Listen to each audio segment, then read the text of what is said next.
2, 1. Good afternoon, everybody. My name is Donna Feazell, and I'm your host of Donna's Edge Television and Radio Talk Show. Thank you so much for watching every day, Monday through Friday. We get 2 p.m. on the Eastern Time Zone as I get to ride home with you in the afternoon. You can find us on television. We're on Abundant Television, been with them many years, and that's found on Roku, Apple TV, and Amazon Fire. And don't forget the podcast on thenewscasters.com. We appreciate that. And also, we're on the radio, the biggest country station in South Carolina, WZLA, 92.9 FM on the dial. As a matter of fact, before we moved to South Carolina, we were listening to that station online, just to kind of get the idea what the community was like and that kind of thing. But anyway, go ahead and check them out as well. Continue sending email, Donna@donnasedge.com. That's Donna@donnasedge.com. I definitely appreciate every single email. And by the way, when you go ahead and do that and send an email to me, you are automatically put into a drawing every Friday. We give away all kinds of restaurant cards. So thank you again so much for being with us and for staying out with us. We definitely appreciate that. I have DeJoly with me right now, and she's one of my friends. We've been friends how many years now? At least 15. Yeah, well, it feels like we've been sisters for a lifetime. As a matter of fact, you're my sister. And hello, sister. There you go, sis. But thank you again so much for being on the show with me. Now, DeJoly is an author and a speaker, and you travel all over the country, and definitely appreciate what you do. And so we're going to talk about something really important today, and that's about a New Year's resolution. Why do we do that? Why do we get ourselves just put into this bucket somewhere where we feel like we've got to have these resolutions? I think it's just social pressure. I'm a life coach, and I try to help my clients understand that making a promise to yourself is different from making a resolution, because a resolution is like you feel disappointed and guilty and all that when you don't do it. And usually by this time of January, people have pretty much given up on their resolutions. But if you make a promise to yourself and you care enough about yourself to follow through with your promises, then you're going to do it. There's not as much pressure, and there's also some gentleness about it where you understand that I can make it again. I can start again. I don't have to have it done by January 15th, or I don't have to lose that weight by March 1st or whatever. You don't have to put the pressure on yourself when you make a promise to yourself. You can say, I want to be more in alignment with the weight that works for me, or I want to be more fit, and hopefully by the end of the year, you don't have to say by a date, but by the end of the year, I'll feel much better with my health. I'll have good blood pressure. I'll be able to lift weights. I'll be able to walk a mile, whatever. And so there's not like that pressure of putting specific requirements on you. Yeah, and that's what I did. My son, of course, he's in his 40s now, but after he was born, I put on like 30-something pounds, and so I wanted to lose that. So I waited. He was born in March, and so in May, and so I thought, well, you know what, January 1st, I'm going to wait until January 1st and go on that diet. It didn't last a week, but I did wind up losing the weight. But I started it in June. But I think my mind was more focused. For some reason, I was ready to do it. So why would that be important? To allow yourself to come in alignment with what really matters to you, because you're busy taking care of your child. You're not going to try to stress yourself at the very same time that you're caring for a newborn to be on a diet. So that's one thing. But the other thing is that maybe your body wasn't ready to lose that protection. I don't think it was. I felt really weak, even though I was basically just cutting down. I wasn't starving myself to death, but I think that was part of it. I felt like I wasn't all there mentally for him, so I felt like, well, I'll just leave that behind and I'll do it another time. Well, and that means that you were listening to your body. You were allowing yourself to be okay, that you weren't exorbitantly fat. You weren't lazy. Hell, you were taking care of a newborn baby. A lot of responsibility. Yeah, that is a lot of responsibility. That's a lot of work, too. It's not just responsibility, it's work. For anybody that's a stay-at-home mom or has raised children, I commend you know for women sure. who are stay-at-home moms. I commend them. Yes. So, that's the thing, is you allow yourself to do it when you're ready, not when some preconceived notion of, you have to do it by such such and such a date. You know, that your body may not be ready on that date. So that's when I say be gentle with yourself, because you don't have to be so strict and feel so guilty, because that's one of the things that people do is they can start feeling guilty and stressed over it. And when your body's stressed, it can't lose weight. It's the buildup of cortisol keeps you from losing weight, the stress. So allow yourself to come down from that pressure and just be calm about it, and it happens. Well, it kind of boiled down into priorities, because Brad had to be the priority. I mean, I had to care for him. I had to do those things. Yeah. So he got a little older. He started crawling around, and so I felt always responsible, even now in his late 40s. But even so, you always keep that responsibility going. But my priority at that time was not necessarily losing weight. It was taking care of him. Because you know what? Babies don't come with books. The doctor didn't say, "Oh, here's a book." They're not on a time schedule either. No, they're not. So the priority had to be him, number one. But now you also kind of have to put yourself in there somewhere. You know, there's a reason. You've talked about this before. When you take a flight and you have a child with you, they tell the mom to go ahead and put the mask on first, then the baby. So there's a point there, because as women we feel like, well, I got to put the family first, and then I'm last. Tell me about what you think about that. Oh, I definitely think that we're first. Our priority has to be us, even though we have a lot of responsibilities. You know, I work, I have clients that I care for, and I want them to have a good result from working with me. But I know that if I'm not healthy, if I'm not doing my personal work, then I'm not going to be able to help them. So the analogy of using the airline stewardess who says, put the air mask on yourself first, that's important, because if you're dead because you didn't get any oxygen, you can't help your child. Right. You can't help anyone else if you haven't taken care of your own health, your own mental health, your spiritual health, physically, you know. So it's really important for us to prioritize ourselves. Yeah, I mean, that's all part of it right there. You know, there's also the responsibility. You know, we talked about other people, your spouse and your children and those things. But I wanted to mention this guy. His name is Bobby Ledbetter with Twin City Used Car Sales, and he's in Gadsden, Alabama. Now, this guy's a driver if I've ever seen one. This guy can make things happen. And so I want to talk about the person who's a little more passive, not quite so much like Bobby. I know when Bobby makes a decision to do something, he's thought about it now. He's planned it, and he's done all these things, but when he's ready to do it. So let's talk about the person who may be just a little bit more passive about how they make decisions. Is that a good thing, or is that a bad thing? I think that we have to understand our attachment, our communication with our own selves. You know, we have to understand what our body wants. We have to understand what we need financially, what we need security-wise. We have to understand all of our aspects of our life. So if we're what you might call passive, I don't really call someone passive, but I call them somebody who's still in the reflection zone, where they're reflecting on themselves and they're reflecting on what they need. If they're really in true communication with themselves, then they will understand that I can make a decision when I'm ready to make a decision. I don't have to make a decision right now just because somebody else told me I have to, or because society says I should. I know myself well enough that it's when it's time for me to make a decision. And so even though Bobby is a go-getter and a I got this kind of guy, there are people who say I've got it, but they're very quiet. They know when their body and their mind and their heart is ready to make a decision, and they move.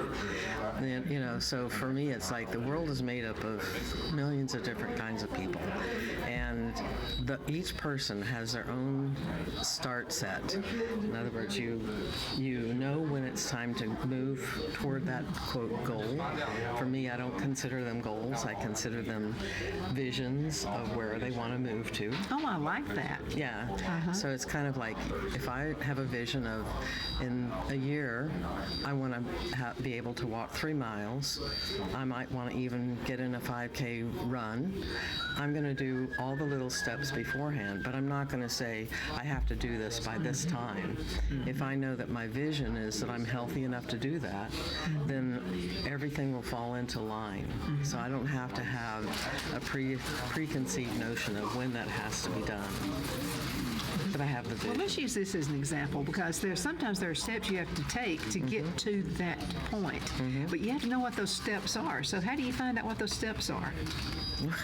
Well, there are a lot of ways. Google it. Yeah.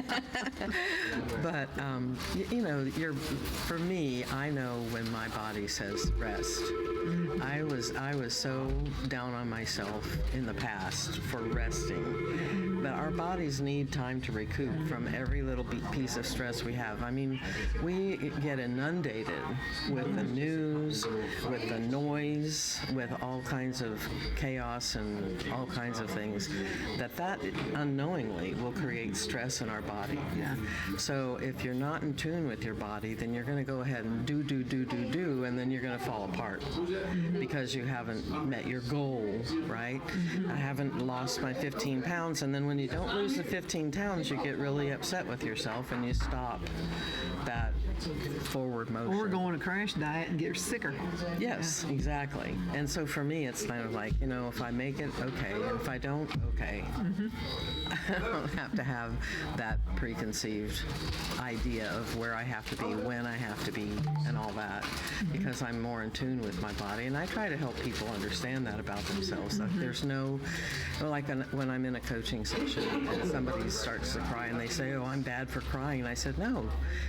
All emotions are welcome here, because you have to have a safe place to let go and allow yourself to have those experiences of your emotions, of your stress. Allow yourself to de-stress and not feel guilty for resting your body or resting your mind. I mean, that's when I say breathe. We talked about breathing before, but I learned to breathe through you. Yes, That was a huge help in my life. I'm just telling you. Yeah.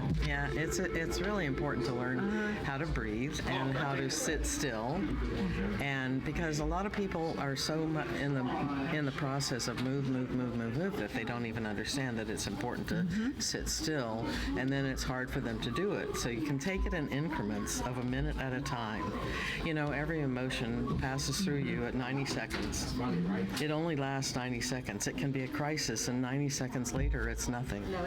So if you can sit still for 90 seconds, then add another 90 seconds, and then another 90 seconds. And that's kind of like meditation, And you can also sit in your, I do this, I sit in my recliner and I look out my window into the woods, and that's meditation.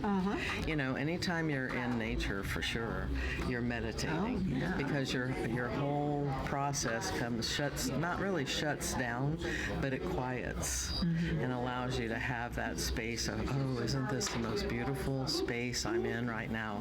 And when you feel that way, you're in a meditative state. So that is allowing yourself to relax, to rest, and not feel guilty for doing it. There you go. Can you believe we have to go into a commercial break already? We'll be right back in just a few minutes. And everybody hang in there. We'll be right back. Okay. There's Bobby. Oh, yeah. Okay, we're going back in 3, 2, 1. Good afternoon, everybody. My name is Donna Feazell, and I'm your host of Donna's Edge Television and Radio Talk Show. Thank you so much for watching every day, Monday through Friday, beginning 2 p.m. on the Eastern Time Zone, so I get to ride home with you in the afternoon. We are at Twin City Used Car Sales. Bobby Ledbetter is the owner of this business. We've been dealing with Bobby for a number of years, even from South Carolina. We we come down here to buy our vehicles. So that tells you what the customer service is like, absolutely. But we come down here and do that. You can find him on the web, by the way, at bobbyledbetter.com. And let me tell you why you really need to think about buying a car, even if you live up in South Carolina, or if you live further up north than that. Bobby's cars are Southern cars. You know why that's important? Because now you folks who live up north, you get all the snow all the time, and in your road conditions, you have to use a lot of salt. And that really does damage the undercarriage of that vehicle. Now, if you get a car here from the South, from Bobby Ledbetter, Twin City Used Car Sales in Gadsden, you're getting a Southern car, and that's going to be a much better car. It's going to last you many, many more years than having all that stuff under the undercarriage. But anyway, go ahead and check him out, bobbyledbetter.com. You'll be totally proud that you did that. Okay, I have DeJoly with me right now, and DeJoly is an author and a speaker. You need to tell folks how they can find your books, by the way. You can find my books on Amazon, amazon.com, and look up my name, DeJoly LaBrier. I also have a website, dejoly.com, and you can also find me on Facebook. I have a private group that you can get into just answering a few questions. It's called Write and Rise, because in my coaching business, I also use writing prompts to help people get in touch with that inner part of themselves that really doesn't have a chance to speak most of the time because we're so busy doing that we just don't sit still and allow ourselves to be present with ourselves. So, you know, one thing you taught me, and this is about having a journal, about writing down your feelings. I'm just telling you that works. Yes. And breathing, but anyway, that really does work. So, how much time should even if it's only 5 minutes a day, would that help? Well, you know, I have group coaching groups as well, and I always tell them writing a book is one sentence at a time. So if you're going from your kitchen to your bedroom and you have a Post-it note, you can write a sentence on that Post-it note and move on. Because you can express all of that moment, that feeling, that all of that later when you sit down and expand it. But in the moment, you can write a book on Post-it notes for, for however long it takes. But for me, it's like, yes, journaling is absolutely crucial. I remember when I was going through my recovery process, and one of the things that I knew to do was to write, because I'd always been a writer. So I did. I started journaling. A lot of people start, back in the day, they called them diaries, right? Remember those diaries that had a little lock on them, that everybody could get into? Lock, forget it, But journaling is so important because you can not only express your feelings, you can also express what's going on in the day. You can, with the prompts that I give, you go a little bit deeper into your feelings of what's really bothering you or what's really making you feel joyful or whatever. Rather than just say, I'm happy, you want to be specific about what's making you happy because you want more of that. Let's be really specific here. I like such and such. And so if you say that on your way from the bathroom to the kitchen, write it down and then move on. So yes, journaling to me has always been one of the most important parts of recovery. And so I use that as part of my coaching so that they can get an idea of what really seriously is going on for them. I feel there's actually no graduation day from this because you're constantly learning and you're constantly developing. I think the only time you're not developing is when you go on to the greater world. That's the only time. That's right. So I know I have an aunt who's like 104 years old, and so she lives by herself, by the way. And I mean, she does everything herself. And so, but the key is first of all, she loves reading. And she probably doesn't have a cell phone. No, she doesn't. That's important. She stays at, now she knows what's going on. She's very political, by the way, loves Donald J. Trump. When she turned 100, he sent her. Seriously? He definitely sent her since she loves him. But anyway, she says the whole idea of her staying alive gardening, she says got to get your hands dirty. You must do that to survive in life, and your feet for that. She let go barefoot outside. She said, "Oh, that's healing when you do that." But it's just that she liked nature, and she loves to read because she said, "You know something?" And I'll say, "Well, you know so much, or so much in your brain." And she said, "Well, I don't feel like I'm not done yet. I'm still learning because you young people have all these phones and all this kind of stuff." And she said, by the way, she's an antique collector. So when I've been to her house, She's collecting herself. Oh my goodness. So she'll say, "Now get on that phone thing you've got and tell me what the value of this is." It'll be something that she's got at an auction or whatever. But I think that's healthy because it keeps her growing and she keeps learning and she keeps evolving and she's going on in life. But my point is when you're writing all these things down, and maybe because we're all going to get a little down, you're going to have a little down day. That's just life. That's just what it's going to be. Maybe you're watching too much of the news and that will get you down. But the point is you can go back through what you've been writing in your journal and go, "Wow, I grew from this." That's what helps me is to see what I've grown from, because sometimes you get so busy trying to grow that you can't see what you've learned. It could be huge lessons in life. And also in journaling, you can always put down what your vision is for what you're going to be. That's a great idea. What you would like to be. You sit in that space and say, "Oh, it feels good to have a nice jacuzzi in my backyard," in the middle of winter. Yeah. And then you walk through the world differently when you have an idea of what really it is that you really like. I think so. You walk through the world differently as you progress into that. You put yourself into that feeling of being that person who's already got it, right? And for me, I look back on my journals, and I'll read and I'll say, "Wow, I did that. Look at what I wrote that I was going to do, and look, I did it." I did it. Because you have a way to look back and say, "I did progress through those problems. I progressed through that weight loss. I progressed through that graduation with my son. I graduated all of that." And you can say, and without too much hassle. I mean, when we're in the middle of chaos, we think it's going to last forever. But just like every emotion, it lasts 90 seconds. The chaos can also pass. And one way you can do that is to turn around and walk the other direction. Turn off your phone. All kinds of things. And the television. Yes, and the television. You can mitigate those situations so that you are not in the middle of that chaos and that negativity, and that you bring more positive things into your life, like nature. I like to watch a lot of kitten and puppy videos. It does. And I also now last Christmas I got myself, not this past Christmas, but a year ago, I got myself a stray who came out from underneath the church where I do yoga. So you rescued. I rescued a little gray, what I thought was going to be a kitten, and he happened to be a year old. I didn't know that. But he's gotten to be from 8 pounds up to 16 pounds. Wow. And he's a very healthy big boy, But that makes me feel good. He brings me a lot of joy. And so I have that in my house all the time now.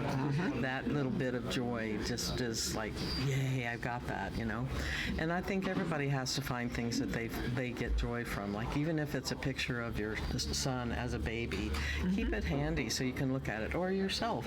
One thing I wear this tiara for, I have 15 different tiaras, but I wear these tiaras to honor myself because I've come through a lot of things, and not everybody will honor their own selves, let alone, other people honor you more than you do yourself. True. So I wear a tiara to say, this is how I honor myself. I have made it through a lot of things, and that means that I'm celebrating my success at life. Even if I'm not, a billionaire or anything like that, I have a lot of things in my life that I've done positively, and even the negative things that came about, I made it through. Look, I'm here, And scars are okay. Yeah, scars are okay. Absolutely. But with less than a minute left in this segment, how can folks get in contact with you? And how can they find your books? Amazon.com. and also on my website, DeJoly.com, DeJoly.com, DeJoly.com. And on Facebook, you can find me there. And I'd enjoy hearing from anybody. And if you're interested in workshops, I give once a month, I give a free half-hour workshop. It's only a little bit of time, so you can see a little bit of what I do, and also get some tips on how to work through some things you might be trying to attempt to work through, like resolutions. So, but anyway, that's where you can find me. Absolutely. We're going to have to call it a day. Again, thank you so much for watching. And continue sending email. They make my day. Donna at donnasedge.com. Thanks for watching. My alarm is going off.